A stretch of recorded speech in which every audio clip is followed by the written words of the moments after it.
Hello and welcome to our channel. This is fourth video of the series 10 Amazing JEE PYQs. Here I will solve a question from JEE Advanced 2019 paper 2 and the topic is matrices. Generally आप देखोगे कि JEE के maximum questions conceptual होते हैं, पर दिक्कत ये आती है कि कॉन्सेप्ट्स तो हमें आते हैं पर हम उन्हें सवाल में कनेक्ट नहीं कर पाते।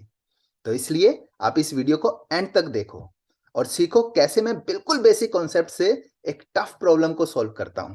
तो चलिए हम स्टार्ट करते हैं। सबसे पहले हम देखेंगे कि कौन से बेसिक कॉन्सेप्ट्स इस क्वेश्चन में हम यूज करेंगे। तो ये कॉन्सेप्ट्स हैं। अब हर बच्चा जानता है कि trace of A plus B trace of A plus trace of B होगा, या हम ये भी बोल सकते हैं कि यहां दो मैट्रिसेस की जगह अगर 10 मैट्रिसेस हों, n मैट्रिसेस हों, तो ट्रेस अंदर चला जाता है, यानी कि ट्रेस इंडिविजुअली हम अप्लाई कर सकते हैं। सेकंड जो प्रॉपर्टी है वो है, अगर आपको याद होगा, trace of A B trace of B A दोनों सेम होते हैं। तो trace of A B C equals to trace of B C A equals to trace of C A B is not equals to trace of A C B. हम cycle को disturb नहीं कर सकते, ये बात भी आप ध्यान रखेंगे। ठीक है। तीसरा, अगर आपको याद हो, रिवर्सल लॉ एनसीईआरटी में भी दिया हुआ है ये लॉ, एबीसी का whole transpose is C transpose B transpose A transpose. चौथा जो बड़ी सिंपल सी ऑब्जर्वेशन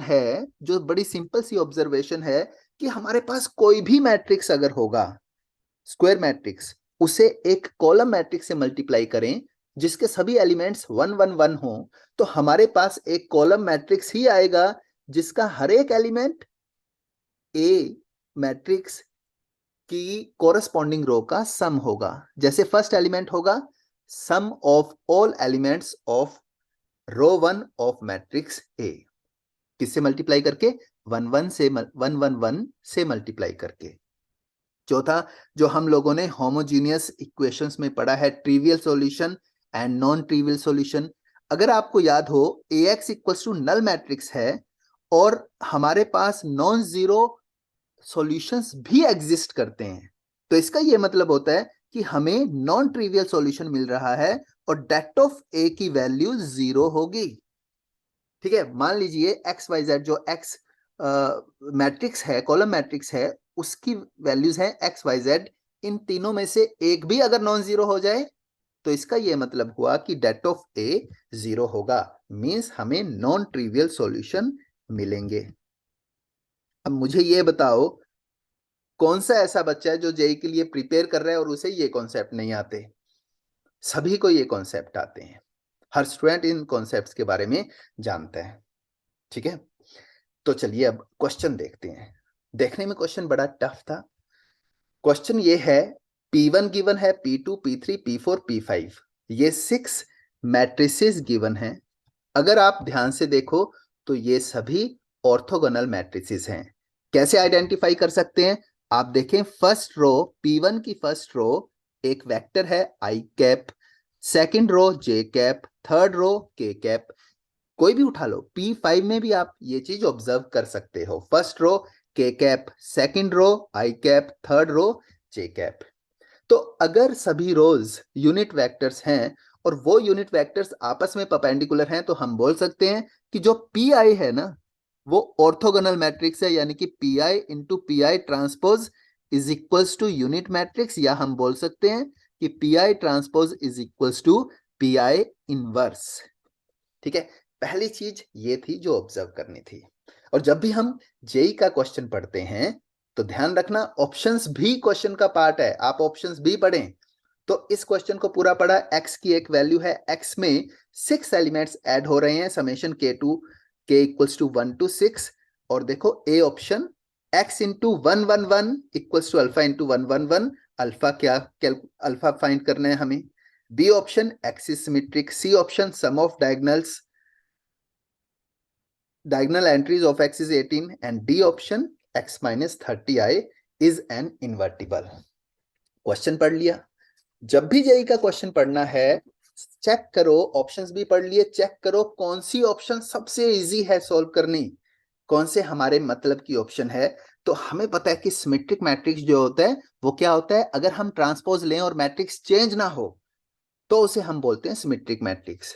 तो मुझे लगता है कि सबसे इजी जो ऑप्शन थी उसमें वो बी थी। तो चेक करते हैं बी। मैंने दोबारा से इस क्वेश्चन को लिख दिया थोड़ा सा छोटा करके, ताकि मैं साइड में इसे सॉल्व कर सकूं। तो स्टार्ट कर रहे हैं हम बी ऑप्शन से। बी ऑप्शन में ये चेक करना है कि एक्स सिमेट्रिक है, यानी कि हमें एक्स का ट्रांसपोज लेना है। एक्स का ट्रांसपोज लेना है, इसका मतलब हमें ये जो समेशन है, ये जो समेशन के फ्रॉम 1 to 6 तक मूव कर रहा है, इस पूरे का ट्रांसपोज लेना है। और बेसिक प्रॉपर्टी जो मैंने लास्ट पेज पे दिखाई थी, उसमें ये बताया था कि ट्रांसपोज सम का होल ट्रांसपोज में individual transpose sum of individual transpose के ही बराबर होता है। A B whole transpose equals to A transpose plus B transpose. तो हम लगा सकते हैं, बिल्कुल लगा सकते हैं। तो इंडिविजुअल ट्रांसपोज का मतलब यहां क्या हुआ कि हमारे पास आ जाएगा ये समेशन के फ्रॉम 1 to 6, और ये आ गया पी के मैट्रिक्स, मैं नहीं लिख रहा हूं कि क्या है, और ये आ जाएगा पी के ट्रांसपोज होल ट्रांसपोज। ये हमारे पास आ गया। ठीक है, अब यहां पर हम अगर आप ध्यान से देखेंगे, ये 3 मैट्रिसेस हैं हमारे पास 3 मैट्रिसेस हैं। होल ट्रांसपोज हमें लेना है, 3 मैट्रिसेस हैं, होल ट्रांसपोज हमें लेना है। तो पहला स्टेप आप लास्ट वाले, क्योंकि रिवर्सल लॉ हम अप्लाई कर रहे हैं, आप अप्लाई करोगे, आप ट्रांसपोज लोगे पीके ट्रांसपोज के ट्रांसपोज का। सेकंड आप ट्रांसपोज लोगे जो मैट्रिक्स गिवन है। आप ध्यान से देखो, जो गिवन मैट्रिक्स है वो ऑलरेडी सिमेट्रिक मैट्रिक्स है, तो उसका ट्रांसपोज एज इट इज आ जाएगा। और थर्ड, ये ट्रांसपोज का ट्रांसपोज पीके, राइट। तो फिर दोबारा से क्या हो गया, ये हमारे पास पीके आ गया, और this matrix as it is PK transpose which is equals to X. मजा ही आ गया। क्यों? क्योंकि बी ऑप्शन हमारे पास करेक्ट आ गया, बी ऑप्शन हमारे पास करेक्ट आ गया, एक्स मेट्रिक है बिल्कुल। अब आप चेक करेंगे अगली कौन सी ऑप्शन है जो हमारे मतलब की है। ठीक है, सम ऑफ डायगोनल, यार सम ऑफ डायगोनल ये तो सम का क्वेश्चन है, एडिशन का क्वेश्चन है, सेकंड क्लास से करते आ रहे हैं हम। तो हम सी पे जा सकते हैं। आइए फिर ट्राई करते हैं सी क्या कह रहा है वो। सम ऑफ डायगोनल एंट्रीज, एक और बात, सम ऑफ डायगोनल एंट्री का मतलब trace. Sum of diagonal entries of X is 18, यानी कि ट्रेस ऑफ एक्स हमें फाइंड करना है। मैं ये लिखता हूं ट्रेस ऑफ एक्स। ट्रेस भी, trace of A plus B plus C is also equals to trace of A plus trace of B plus trace of C and so on. इसका यह मतलब हुआ ट्रेस ऑफ समेशन, इसका यह मतलब हुआ कि ट्रेस ऑफ समेशन के फ्रॉम 1 to 6, और ये जो भी एक्सप्रेशन है इसे हम लिख सकते हैं समेशन के from 1 to 6 and trace of जो भी हमारे पास आता है। मैं यहां टर्म नहीं लिख रहा हूं, जो भी हमें यहां लिखना है PK and one matrix PK transpose. ठीक है, अब ट्रेस फाइंड करते हैं, लेकिन उससे पहले ट्रेस की एक प्रॉपर्टी हम लगाते हैं कि अगर हमें ट्रेस ऑफ एबीसी फाइंड करना है तो उसकी वैल्यू होगी trace of C A B. यहां एबीसी क्या है, देखो यहां पीके, ये है एबीसी, पीके ए बी सी। इसे हम लिख सकते हैं, पीके ट्रांसपोज पीके, और ये हमारा फेवरेट मैट्रिक्स। ठीक है, 1 0 2 3 2 1। बट पीके इज ऑर्थोगोनल, यानी कि PK transpose PK is unit matrix. ये जो मैट्रिक्स है ये हमारा यूनिट मैट्रिक्स है, ये आई के इक्वल है। I into any matrix is that matrix. It means जो हमारे पास वैल्यू आ जाएगी वो है समेशन के फ्रॉम 1 to 6, के फ्रॉम 1 to 6 2 1 3 1 0 2 3 2 1। ठीक है, और एक चीज आप भूल गए, ट्रेस। अब आप ट्रेस कैलकुलेट करें ट्रेस अगर कैलकुलेट करेंगे, कितनी बार ट्रेस कैलकुलेट करना है, k फ्रॉम 1 to 6, ये जो है trace of this matrix is constant, यानी कि वो जो ट्रेस आएगा उसे 6 टाइम्स ऐड करना है। इट मींस जो वैल्यू आएगी वो होगी 6 इंटू 3 18। तो मजा ही आ गया, एक और ऑप्शन आ गई, 2 मार्क्स हमारे हो गए डन। ठीक है, अब थर्ड जो है वो है x इंटू आई, थर्ड जो है वो है x इंटू आई। हमें चेक नहीं नहीं नहीं, x इंटू आई नहीं, x इंटू कॉलम मैट्रिक्स 1 1 1। क्या हम लोगों ने वो बेसिक कॉन्सेप्ट्स में ये वाला कॉन्सेप्ट पढ़ा था? यस पढ़ा था।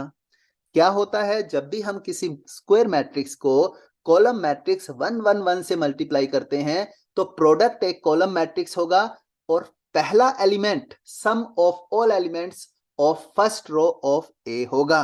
ये बात हम लोगों ने पढ़ी है। तो आइए ए और डी को ए ट्राई करते हैं। ठीक है, पहले ए ट्राई करते हैं। ए ट्राई करेंगे तो हमारे पास x इंटू आई, एक्स की वैल्यू ये देखो है हमारे पास, थोड़ा सा नीचे देख लेते हैं, आपको दिख नहीं रहा। x into I, sorry I मैं बार बार बोल रहा हूं, आई नहीं है ये, x इंटू 1 1 1। ठीक है, ये आ जाएगा जब आप इस मैट्रिक्स से मल्टीप्लाई करोगे x को, तो ये मैट्रिक्स सभी एलिमेंट से इंडिविजुअली मल्टीप्लाई हो जाएगा। इट मींस हमारे पास ये चीज आ जाएगी k फ्रॉम 1 to 6, ये pk आ गया। ये हमारा गिवन मैट्रिक्स जो सिमेट्रिक है 2 1 3 1 0 2 3 2 1। तो नेक्स्ट है हमारा पीके ट्रांसपोज। अब आप खुद सोचें कि पीके ट्रांसपोज जो भी मैट्रिक्स आएगा उसमें किसी भी रो का सम क्या है, किसी भी रो के एलिमेंट्स का सम क्या है, वो 1 ही होगा। आप चेक कर सकते हैं। क्यों? क्योंकि हर एक रो में एग्जैक्टली 1 1 है, बाकी 2 जीरोस हैं। मतलब ये हुआ कि जब आप इन दोनों को मल्टीप्लाई करोगे, पीके ट्रांसपोज 3/3 है और ये 1 1 1 से मल्टीप्लाई करोगे तो हमारे पास एक कॉलम मैट्रिक्स ही आएगा, हमारे पास एक कॉलम मैट्रिक्स ही आएगा। वो कॉलम मैट्रिक्स क्या होगा? Sum of elements of PK transpose, और sum of elements of PK transpose क्या है? वो फिर दोबारा से 1 1 1 है। फिर दोबारा से सेम सिचुएशन हमारे पास आ गई कि 1 1 1 मल्टीप्लाई हो रहा है इस मैट्रिक्स से। अगर 1 1 1 इस मैट्रिक्स से मल्टीप्लाई हो रहा है तो एक और स्टेप ले लो आप लोग, 1 से 6 तक पीके। ठीक है, ये क्या आ जाएगा? फिर एक कॉलम मैट्रिक्स। अब देखो इन दोनों को जब हम मल्टीप्लाई कर रहे हैं तो पहला element sum of first row 6, sum of second row, sum of third, ये हमारे पास आ गया। पी के जो सेकंड कॉलम मैट्रिक्स है 6 3 6, ये इस समेशन के लिए कांस्टेंट है। ठीक है, इट मींस जितनी भी पी के की पॉसिबल वैल्यूज हैं वो हमें ऐड करनी है। 6 की 6 वैल्यूज आपके पास सामने लिखी हुई हैं। तो आप जब ऐड करोगे चेक कर लो, एडिशन करके आपके पास क्या आता है। तो ये जो वैल्यू आएगी ये आ जाएगी 2 2 2 2 2 2 2 2 2, सारे के सारे 2, और यहां पर 6 3 6 मल्टीप्लाई कीजिए, 12 6 12 24 प्लस 6 30। तो वाह, एक बड़ा ही अच्छा मैट्रिक्स आ गया। इसका यह मतलब हुआ कि x 1 1 1 हमारे पास आता है 30 टाइम्स 1 1 1। कंपेयर करो कौन सी ऑप्शन में? ए ऑप्शन में कंपेयर करो तो आपके पास जो आंसर आएगा वो है alpha is equals to 30, alpha equals to 30। तो बल्ले बल्ले ए ऑप्शन भी हमारा आंसर है। अब डी के लिए चेक करना है, हमें x माइनस 30i क्रिएट करना है। क्या क्रिएट करना है? x माइनस 30i हमें क्रिएट करना है। तो देखो x इंटू 1 1 1, राइट साइड में जो 30 है उसे हम लिख सकते हैं 30i इंटू 1 1 1। आप लेफ्ट साइड पर ले आओ इसे तो ये आ जाएगा हमारे पास x माइनस 30i और ये अपने पास आ गया 1 1 1। Is equals to 0। अब कंपेयर करो जो आप लोगों ने एनसीईआरटी में भी पढ़ा है, याद होगा आपको, A X equals to null. Trivial solution और नॉन ट्रिवियल सॉल्यूशन, अगर एक्स एक नॉन जीरो मैट्रिक्स है तो ए तो हमारे पास नॉन ट्रिवियल सॉल्यूशन होगा, यानी कि डेट ऑफ ए हमारा 0 होगा। डेट ऑफ 0 अगर कंपेयर करते हैं हम इस होमोजीनियस वाले नॉन ट्रिवियल वाले कॉन्सेप्ट को हमारी सिचुएशन से, तो हमें पता चलेगा कि date of x minus 30i 0 है। अगर डेट 0 है इसका मतलब x minus 30i non invertible होगा, इसका इनवर्स पॉसिबल, इसका इनवर्स एग्जिस्ट नहीं करेगा। जबकि डी ऑप्शन कह रहा है कि इनवर्स एग्जिस्ट करेगा, तो ये डी ऑप्शन सही नहीं होगा। तो हमारा फाइनल आंसर है ABC। तो देखा आपने, कोई भी नया कॉन्सेप्ट नहीं था, कोई रॉकेट साइंस नहीं थी इसमें, लेकिन फिर भी 2019 में बहुत कम बच्चों ने इसे पूरा सॉल्व किया। तो बच्चों, आज के लिए इतना ही। See you in the next video. Please like the video, share and subscribe the channel. Bye bye for now.